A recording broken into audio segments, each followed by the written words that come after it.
Hello, everyone, and welcome to the Secret Art of Business. And today, my guest is Mario Bekes, and he is the human intelligence expert. His company is called Insight Intelligence, and you have been doing that for about 14 and a half years, which is awesome. So first, let's start by talking about what it is that you do exactly at Insight Intelligence. Okay, we all remember that moment when somebody took advantage of us. Well, that's where I fit in. Never happen again. So there's a three pillars, three F's, three pillars of my business: fight, freedom, and the fear. Fear to be taken advantage of. That's a given. Everybody has the moment in life when somebody's going to take advantage of them financially, emotionally, in any other shape, size, or form. Then is the fight as well. So like that's where my company, Intelligence Group, we take it. We step inside into the ring with the perpetrators, with the fraudsters, with the criminals, everybody else. We investigate in those occurrences and there's negative, um, unlawful events happen to somebody, or individual basis or corporate basis. And then of course this is freedom. What's the freedom? So you can continue your work, and we are taking the burden dealing with the problems arise in your organization, particularly when it comes to the fraud, insurance claims, workers' compensation, theft at the workplace, theft of the intellectual property.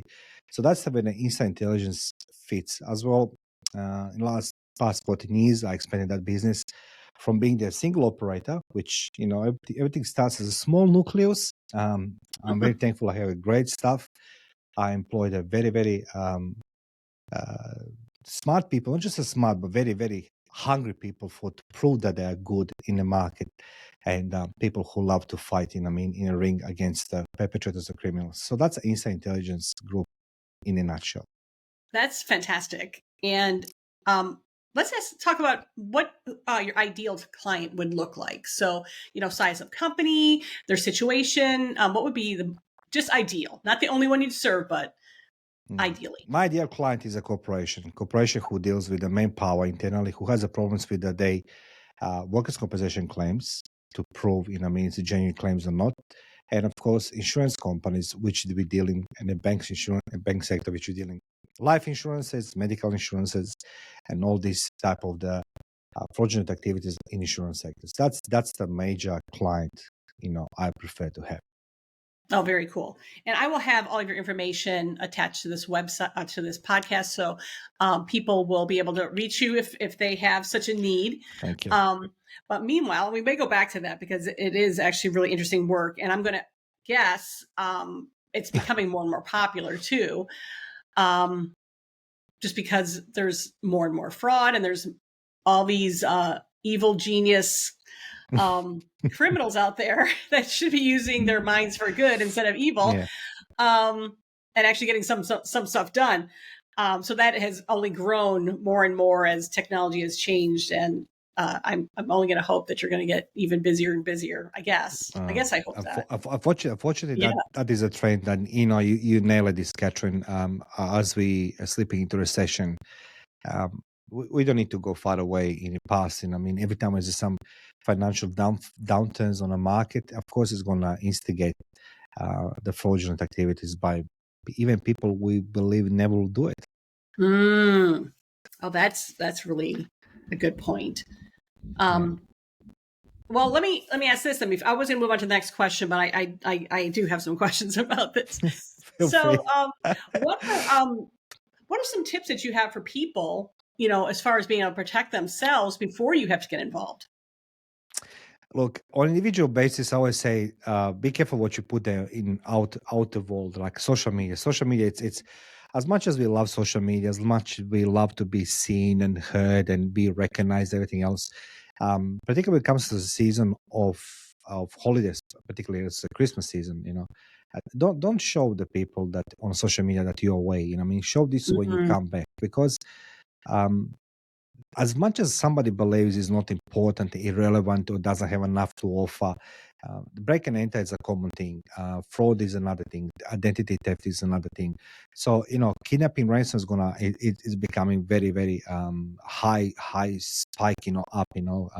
Extortions and blackmailing, because people have the money and the kids portraying they have the money. Maybe family doesn't have the money, but kids are on social media.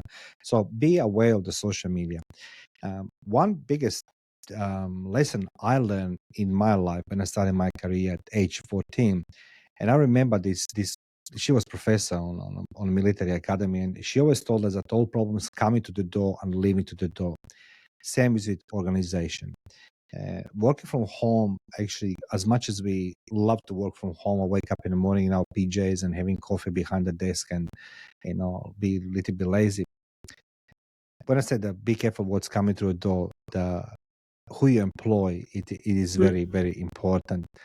And as well, I remember when I was working with one American team during the 90s, and we just have to briefly touch something about ballistic missiles and everything else, and they're like, "Oh, don't ask me this question." I said, "I'm just curious, guys, how many you have all these things?" And the one thing the person told me, they're in charge, general with 2-star, he told me very simply, so like, we don't assemble, don't construct all these things in one spot. We have multiple locations, multiple people, so enemy can come across. Same goes with for corporations. If you decide to work from home, try to leverage that to manage that risk, transfer the risk on other departments. And as well, be careful who you're hiring. So that's the 2 tips I was going to say: transfer the risk, and be careful who is coming to your door and who is leaving on your door as well. I think that's fantastic. Fantastic advice. Thanks, Katrin. Thank you. And okay, so question number 2. We're going to talk about Mario when you were a child. When you were young, what were some of the things that you used to do for fun? Oof. Look, I grew up in different society. Like, first of all, I wanted people to picture this. I mean, everything doesn't matter what season it is, doesn't matter how warm or cold it is. In communism, everything's gray and everything's looks like a big dystopian society. Everything's gray. There's no colors. There's no, this. I can't explain to people, like, it just doesn't make a sense. So as a kid, like, I daydream a lot. That was for me. It was daydreaming. I always wanted to be the soldier. So I said to people, be careful what you wish for, because my wishes did come true, really, literally. So what I did, it's a lot of playing with my friends, and we've done a lot of this dreaming. I must say dreaming, Katrin. I mean, it was everything. One day we're gonna do this, we're gonna do that. And that was my biggest growing up issue, a part of stealing chocolates from the shops, and well, when you say like daydreaming, things like that, is that are you talking about like imaginary play, like you would like play soldier, or you would yeah, that was a lot of this. I mean, like, look, I grew up in communism. Like, even in communism, you have a society, couple tiers of society. My parents were the simple peasants. They were workers in factory. And from me, was required to finish primary school at least. That's 8th grades, and just go clean the streets. That's expectations from my parents, right? I said, no, one day I'm gonna be the general and this and that. And more you saying these things, more the society hammers you down. And then, of course, you go to school. Then you have the different group of the kids. Of course, you always belong at the end. You know what I mean? So, like, what I did, actually, I turned myself towards the naughty side of the life. So I started associating myself with the rough guys, right, and tough guys, and try to prove myself how worthy I am. And you're thinking that I end up in juvenile at age 12 because I stabbed somebody with a screwdriver, and I'm not proud of this one, but it was this is all funny story. It's all so interesting because you're not there anymore. You did no, because, like, literally my parents make it a presidium at age 14 on a Christmas Eve 1986. My parents kicked me out of the house, and they told me, I mean, literally through the couple beautiful, warm, loving words, it's like, so my grandfather took me, and because my parents only they knew it. I don't blame me anymore. I used to be. But I wanted, let's just say, be like other kid, have the new school bag. If I say new school bag, my father will bash me. And I remember having the shoebox, if I may say that, of the Nike sneakers. I don't know where this come from. And, my father was still that apart because I was having the shoebox. I was looking as an altar in a church, I mean? Like, you can imagine 84, like, oh my God, like have this something from with the West. So my grandfather was a ultimate instrument to show me that part. He's the first man in my life who showed me the love. Even he was very robust man. He was the second in charge of the secret police in Yugoslavia, and he sent me military school. Even I didn't wanted to go because I didn't have a grades, so I didn't want to embarrass him. But he used the opportunity. He sent me there, so I became the soldier at age 14. Can you imagine Wow. young communist, the Red Star, like But I found myself in that environment very well. And when I say daydreaming, yeah, like we had the role plays a lot. We were lamenting, somebody will bring some magazines from overseas, right? And we would like to see something. We had no idea what says inside. Like nobody does know English very well because official language was Russian. Only chosen ones will learn English. Everybody else will learn Russian. It's like, I mean, like, come on. Yeah. Well, look at you now, though. Yeah, like it doesn't make sense. Like, and people bring magazines from overseas. And then was as you remember, like in 80s was a big economic crisis, and I remember standing in front of the shops for 10, 12 hours with my mom. My mom should drink the grappa, and I mean, like secretly, like every lady, I'm standing there to get 1 kilo of the salt, 1 kilo of the sugar. And I was like, long live the communism, is great. I was like, well, this is cannot be great. Anyway, so we always dreaming when we see these magazines comparing what we're living here. It's like, why these kids in Venice Beach in USA have why they have ice cream? I mean, why we don't have ice cream like this? Why we don't have the weights like this? Why we have done this?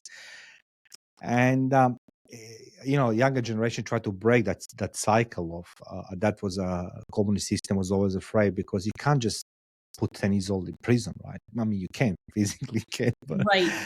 yeah, we push the boundaries, and eventually I realized that I'm dreaming a lot, not me, but everybody dreaming, and the dreaming was forbidden by parents first because reality is you need to finish school, you go in the army 2 years, and you find your woman married and literally die. Yeah, and That's the life. just keep repeating to the same generation after generation. Yeah. But you did break the cycle. So let's talk about that. What happened that was the catalyst for this big change?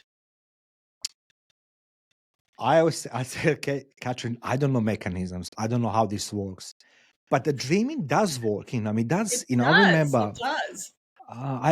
I can't explain. Like in 80s when we go in the cinema, the movie will come like a 1 year later or something like this. Like I remember first Rocky was 1979. I saw 1985. And I was like, what's happened here? I mean, like the Rocky is already 6 years older then, right? But I do remember the Top Gun movie come, first one. And that was a big change. I was in military school. And I said to myself, Jesus, like these people, look at what they're playing they have, I mean? And so these Americans, have they're gonna smash us, I mean? And then, we all talk like, we all gonna live forever happily in communism. And I do remember 1990, 1991, the Yugoslavia started falling apart. 6 republics, 2 territories, starting to this state of, everybody wants to break out. So on the 14th of July, long story short, 1991, I wake up in the morning, military police on my door. Night before, I was doing crime in Rio because my girlfriend, she left me, and all my dreams just crashed, you know what I mean? I was 18, she was 15. It's a lot. It was illegal. Let me say this. It was illegal on the paper. And my dreams, like, I was just sunk, I mean, anyway, military police on the door.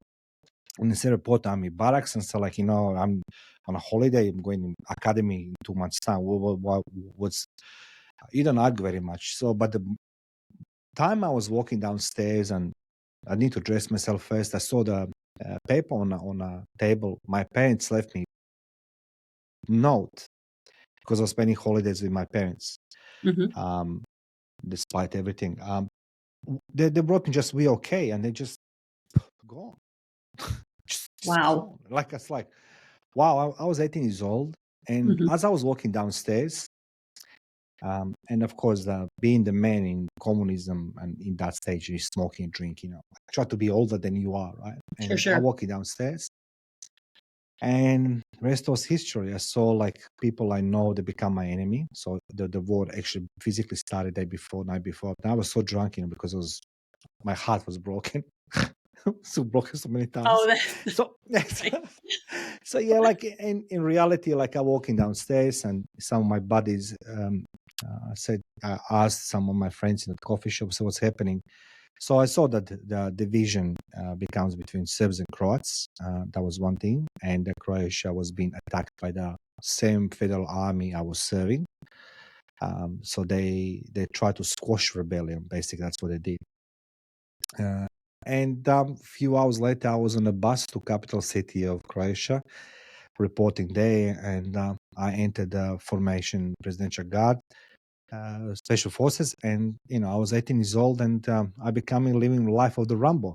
I'm thinking myself, now I'm gonna show like from the movies. It didn't work that way. It didn't.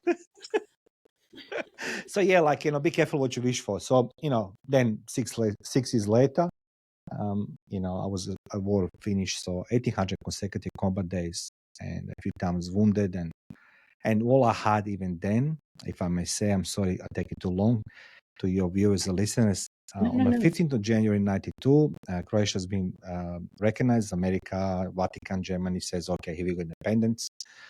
15th of January, and I do remember, Catherine, and I said, like, I can't explain this to people. In my unit, I had the people who were the 60 plus years old because there was no manpower. All these rough and tough guys I was looking high, they'd gone. These all alpha males disappeared. All A grade students, somehow they cannot go in a war because they're so special. So it's always, peasants and the middle class like me, but I enjoy it. So towards the end of the November 1991, we were losing war. Like I knew we were going to lose war because it was just a question of time. And something happened magically. It's happened. UN stepped in and status quo, and Croatia got independence. At that moment, I remember we were in trenches.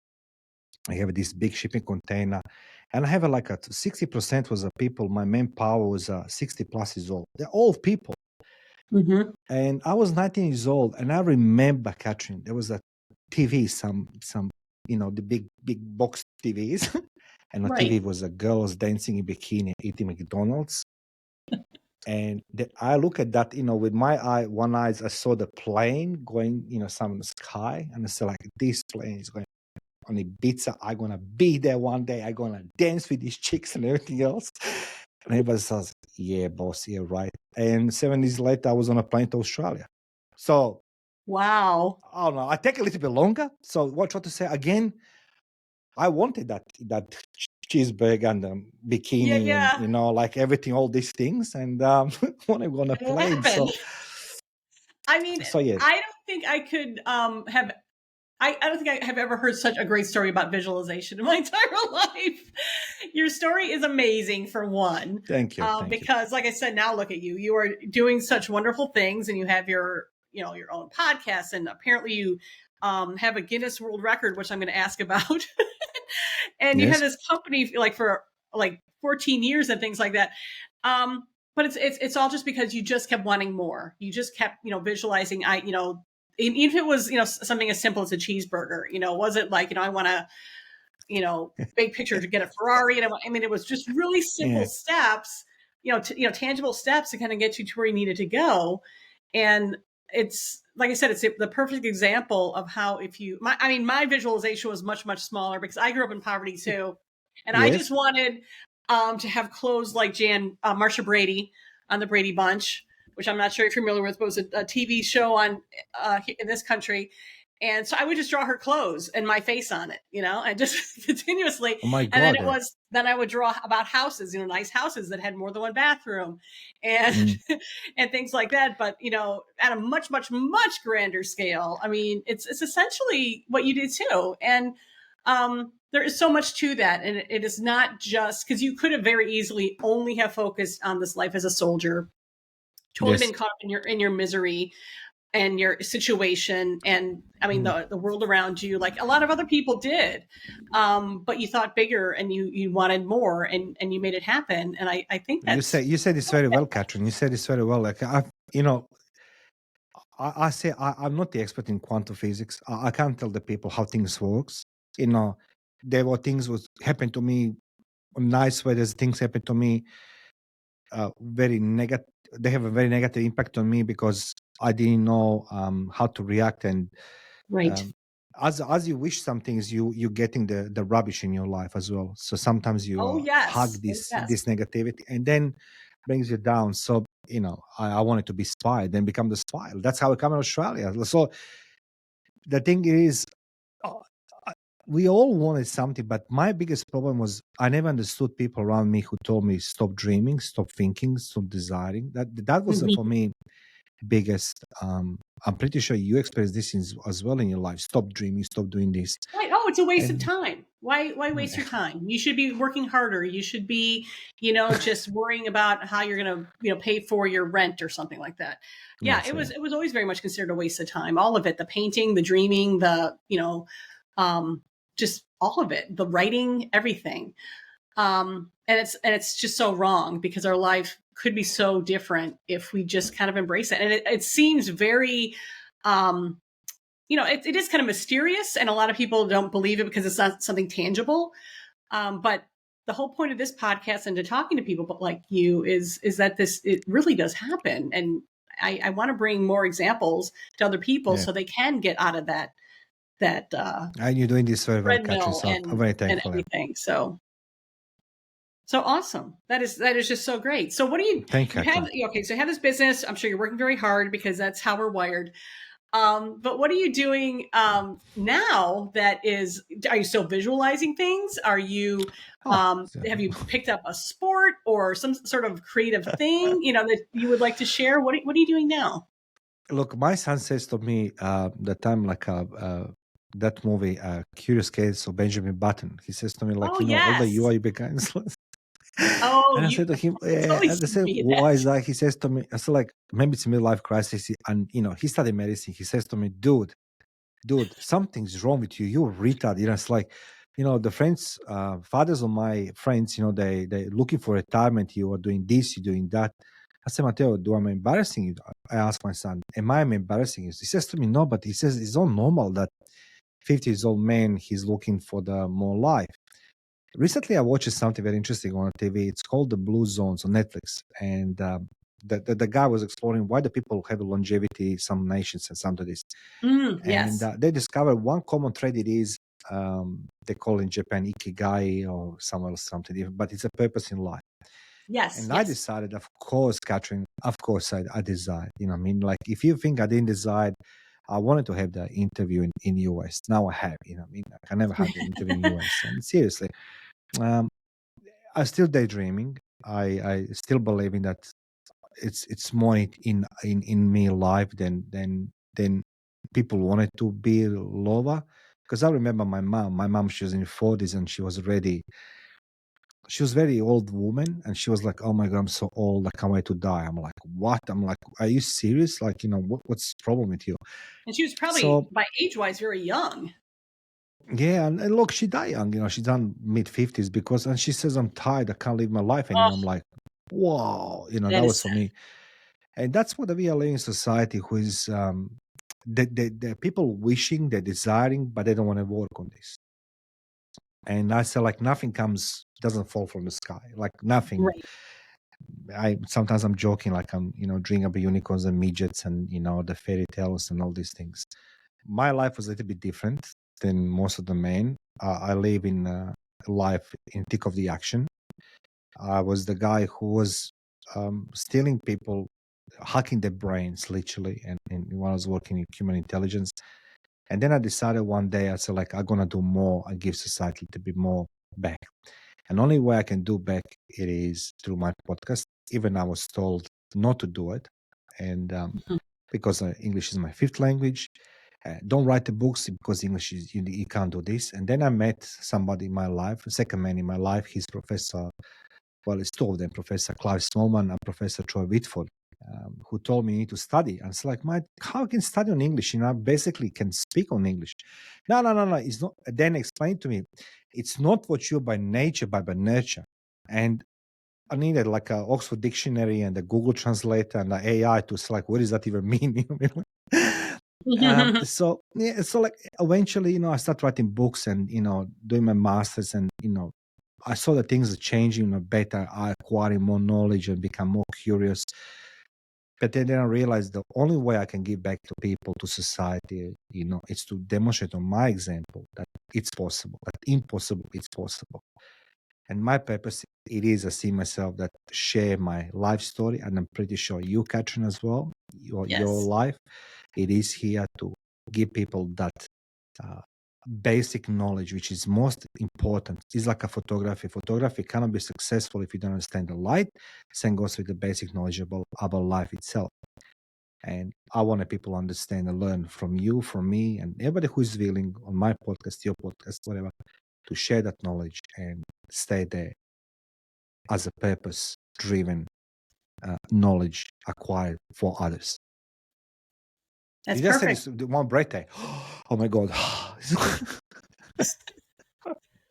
I'm sorry. That's so perfect and wonderful. And again, you are just a perfect example of how it is all possible. How it is all possible, and you should be very proud of yourself. We are all, you as well. It's like, when you look at your artwork, guys, I want you to go on the Katrin personal website. That's like, the art. Come on, seriously. Like, Thank you. You need creating from nothing something. The book is a different, podcast is a different. It's already there, but creating white canvas. There's many these coaches says like, imagine the white canvas and paint. How to paint, man? How? Show me. That's what you did to us. So thank you, Katrin, for sharing your work. That is very true. Thank you. Thank you so much for that. Now about this Guinness World Record holder. Yeah. What is that for? Well, that's gonna cost you $500. Okay, so the thing is, you do not have to share, but you have it on your LinkedIn page, so I have to ask. Yeah, look, as I said, like, look, I coming from the very, very simple small city. It's a fourth largest city in Croatia called Osijek, 50,000 people, and it's like I grew up because I love people. I loved people to tell me what I can, what I cannot do. However, life throws you all type of balls. Let's just say I want to one day have my business, and running business, it's a one thing, but starting businesses, it's difficult. People say it's easy. Man, it's so difficult. I hate those stories. I started in my mom wardrobe or my mom bedroom or something. It's like, stop it. I mean, it doesn't work that way because you need to work to have the clients. As I grow in a business, I was contemplating something with my son. So my son, he was unfortunately diagnosed with epilepsy at age 9. He's okay now. So for 10 years, sorry, was drugging this, and he had a big brain surgery 2 years ago. And now he's okay. So like, he got all clear and everything else. So in that process, I told him, I will fight as a Benjamin Button, and you will follow my lead. And he said, okay, dude. Then I was daddy. Now I'm dude. I mean, first I was dad, and now I'm dude. I'm like, come on. But mommy is a mommy, right? Anyway, but the thing is, I said to him, I'll do something. I'll prove to you that impossible is possible. And, I need to take consideration a couple things. And I said, like, how I can create something with to have an echo in across the globe so people can learn from this instead of just me saying, yeah, I did it. As I started, I told you, I mentioned these two gentlemen, Professor Clive Smallman, Professor Troy Whitford. I started running the radio talk show, Business Insights, and then later Life the Battlefield. I realized, okay, let me do something crazy. Let me do continuous broadcasting. And I check, it's 52 hours was the current time. It's like, 52 hours. I remember 30 years ago when I was in a war, like I could no sleep for days. That was the biggest lie. I just lied myself. Of course, we slept. And I registered myself to the Guinness World Record, and I go on my local radio station. They supported me very well, and of course, it was okay first 30 hours. After fourth hour, I felt I have enough, you know what I mean? Because I need to sleep. Because everybody comes and going, everybody's so happy taking the selfies. And my body just melting. And I mean, I didn't Yes. lost the weight. I wanted to lose the weight. I was thinking to myself, I'm going to lose these 5 kilos, you know, not sleeping, but that didn't work that way. So yeah, I managed to not sleep for 57 hours and 25 minutes. Sorry, I'm lying. 55 hours and 25 minutes was my record. 3 and a half hours more than previous guys. They were a couple from England, so I was on my own. And yeah, I'm hoping that it's gonna instigating people and that they can do it. If I can do it, I can, you know. Yeah. So we have 2 more records, and we're gonna share this a little bit later. Okay. Well, yeah, we don't share it all. We have to. We have, you know, that'll give us a chance to talk again. That's the reason why it's done. That's it. It's done this 1st of May. Started 29th of April. Finished 1st of May. And thank you for asking. So guys, don't believe what other people tell you. You can do it. Doesn't matter, you know, where you are, what you do. If you have your dream, your goal, you'll do it. I love it. I love it. And that's, I think, the perfect way to end the podcast. You are just a perfect example of just, you know, getting it done, you know, seeing something that you want, making it happen. And also something too that's worth mentioning is really taking advantage of the opportunities too. I think some people just don't see them because they don't think they're worthy or they're lucky enough, or they're just so lost. But always keep, you know, an eye out for those opportunities too. And you did exactly that. And like I said, you have a great business now, and all that information will be noted with the podcast, so they can get in touch with you or learn more about you. And you know, this has been fantastic. Thank you so much for your time. I really appreciate this. Thank you, Catherine. It's a true pleasure, and thank you for having me on your podcast. It is, you know, like I said, I always want to meet the artist. I mean, I can say now, I never met the artist, but somebody who means a lot to me, because I know how the artist people have the more things in their brain, you know, they think and they're seeing things. So yeah, thank you very much for having me on your show, Catherine. We appreciate it. To all your listeners, thank you for spending time with us today. Thank you. You're welcome.